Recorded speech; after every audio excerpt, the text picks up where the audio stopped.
নমস্কাৰ বন্ধু বান্ধৱীসকল পোনপ্ৰথমে মোৰ ইউটিউব চেনেললৈ সকলোকে স্বাগতম জনাইছোঁ। আজি আসাম পুলিচ আৰু বিভিন্ন প্ৰতিযোগিতামূলক পৰীক্ষাৰ বাবে জিকেৰ কেইটামান গুৰুত্বপূৰ্ণ প্ৰশ্ন আৰু উত্তৰৰ বিষয়ে আলোচনা কৰা হ'ব। আজিৰ প্ৰথমটো কোৱেশ্চন হ'ল প্ৰথম অসমীয়া কথাছবিৰ নায়িকা কোন আছিল? মামণি গোস্বামী, আইদেউ সন্দিকৈ, তৰালী হাজৰিকা, নিৰ্মালী বৰঠাকুৰ। আমাৰ শুদ্ধ এনসাৰটো হ'ব অপচন বি, আইদেউ সন্দিকৈ আছিল অসমীয়া কথাছবিৰ প্ৰথম নায়িকা। অসমত কিমানটা জৈৱমণ্ডল সংৰক্ষিত বনাঞ্চল আছে? 2টা, 3টা, 4টা, 5টা। আমাৰ শুদ্ধ এনসাৰটো হ'ব অপচন এ, 2টা, যে অসমত 2টা জৈৱমণ্ডল সংৰক্ষিত বনাঞ্চল আছে। অসমীয়া সাহিত্যত ৱাল্টাৰ স্কট বুলি কাক কোৱা হয়? ভোগেশ্বৰ কলিতা, চন্দ্ৰকান্ত সন্দিকৈ, ৰজনীকান্ত বৰদলৈ, দিগম্বৰ বৰঠাকুৰ। শুদ্ধ এনসাৰটো হ'ব অপচন চি, ৰজনীকান্ত বৰদলৈক অসমীয়া সাহিত্যৰ ৱাল্টাৰ স্কট বুলি কোৱা হয়। কোনটো জনগোষ্ঠীয়ে প্ৰথমে অসমত ধানৰ খেতি আৰম্ভ কৰিছিল? আহোম, কছাৰী, বড়ো, মিচিং। শুদ্ধ এনসাৰটো হ'ব অপচন চি, বড়ো, যে বন্ধুসকল মনত ৰাখিব বড়ো জনগোষ্ঠীয়ে পোনপ্ৰথমে অসমত ধানৰ খেতি আৰম্ভ কৰিছিল। ভাৰতৰ আটাইতকৈ বেছি জনসংখ্যা থকা কেন্দ্ৰীয় শাসিত অঞ্চলটোৰ নাম কি? কাশ্মীৰ, লাক্ষাদ্বীপ, লাডাখ, দিল্লী। আমাৰ শুদ্ধ এনসাৰটো হ'ব অপচন ডি, দিল্লী, যে ভাৰতৰ আটাইতকৈ বেছি জনসংখ্যা থকা কেন্দ্ৰীয় শাসিত অঞ্চল। সংগীত নাটক একাডেমী বঁটা লাভ কৰা প্ৰথম অসমীয়া মহিলা কোন আছিল? নলিনীবালা দেৱী, নিৰ্মলপ্ৰভা বৰদলৈ, প্ৰতিমা পাণ্ডে বৰুৱা, আইদেউ সন্দিকৈ। শুদ্ধ এনসাৰটো হ'ব অপচন চি, প্ৰতিমা বৰুৱা পাণ্ডে সংগীত নাটক একাডেমী বঁটা লাভ কৰা প্ৰথম মহিলা। সাহিত্যিক পেঞ্চন লাভ কৰা প্ৰথম অসমীয়া মহিলা কোন? প্ৰতিমা বৰুৱা পাণ্ডে, নলিনীবালা দেৱী, নিৰ্মলপ্ৰভা বৰদলৈ, দীপ্তিমণি বৰুৱা। শুদ্ধ এনসাৰটো হ'ব অপচন বি, নলিনীবালা দেৱী সাহিত্যিক পেঞ্চন লাভ কৰা প্ৰথম অসমীয়া মহিলা। সৌৰজগতৰ আটাইতকৈ গৰম গ্ৰহটোৰ নাম কি? বৃহস্পতি গ্ৰহ, শুক্ৰ গ্ৰহ, বুধ গ্ৰহ, মংগল গ্ৰহ। আমাৰ শুদ্ধ এনসাৰটো হ'ব অপচন বি, শুক্ৰ গ্ৰহ সৌৰজগতৰ আটাইতকৈ গৰম গ্ৰহ।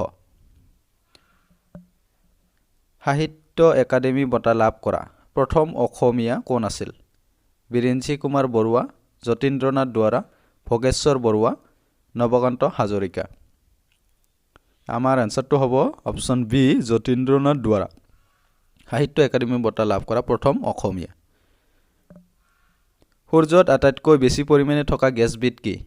Oxygen, nitrogen, hydrogen, helium. আমাৰ শুদ্ধ এনসাৰটো হ'ব অপচন চি, হাইড্ৰজেন, সূৰ্যত আটাইতকৈ বেছি পৰিমাণে থকা গেছ। অসম সাহিত্য সভাৰ প্ৰথম সভাপতি কোন আছিল? বিৰিঞ্চি কুমাৰ বৰুৱা, আনন্দৰাম বৰুৱা, নৱকান্ত হাজৰিকা, পদ্মনাথ গোহাঁই বৰুৱা।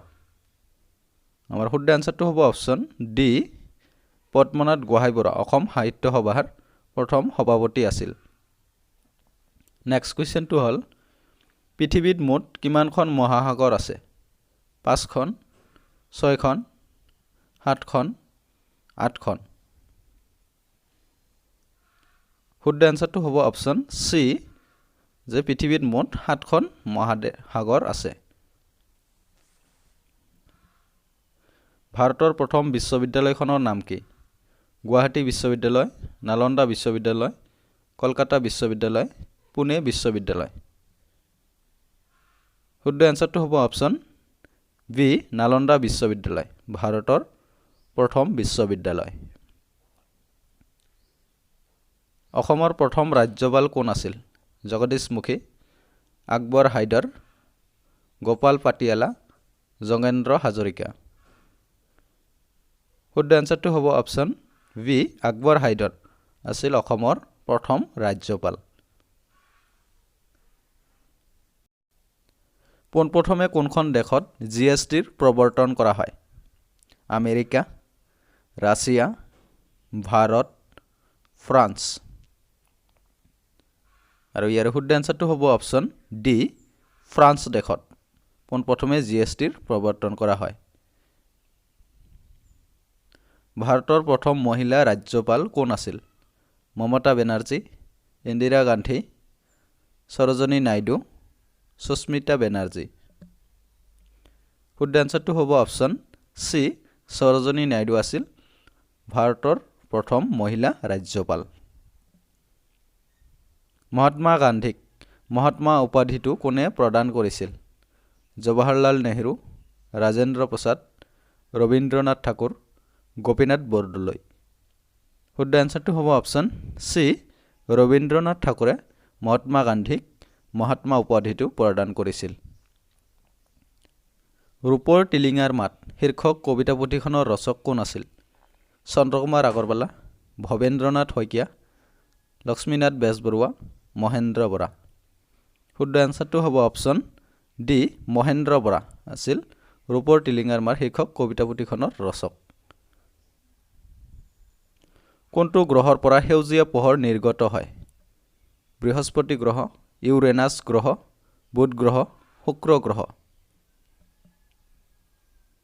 শুদ্ধ আনসাৰটো হ'ব অপচন বি ইউৰেনাছ গ্ৰহৰ পৰা সেউজীয়া পোহৰ নিৰ্গত হয়